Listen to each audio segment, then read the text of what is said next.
How many votes does State Issue 1 need to pass, one might ask?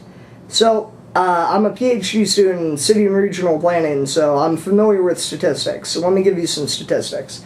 So the way I calculate how many votes it's going to take to pass is I look at the historical turnout in the 1932, 1952, 1972, and 1992 calls for a constitutional convention in State Issue 1. So I also take the turnout from the 1996, 2000, 2004, and 2008 presidential elections in Ohio to estimate how many total people will probably vote in this election. And so if we look at how many people will probably vote in the 2012 presidential election in Ohio, about 6,083,613 people will likely vote in this election. In 1932, about 44.7% of Ohioans voted yes to call for a constitutional convention.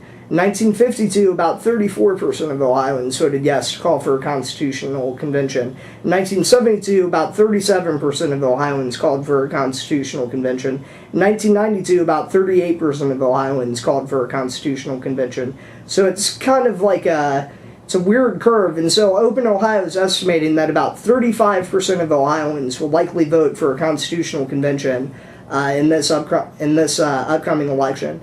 So if we take 35% and multiply that by 6 million, then we have about 3.9 or 4 million, we'll say, Ohioans will likely vote no on State Issue 1 against about 2 million or 2.1 million Ohioans who vote yes on State Issue 1. So then if we take that difference, then it's about 1.9 million or 2 million people of difference, 2 million votes between yes and no. So half of that is what's required to make State Issue 1 pass, and that's why we're projecting about 1 million Ohioans will need to vote yes, need to be convinced to vote yes who would vote no for State Issue 1 to pass.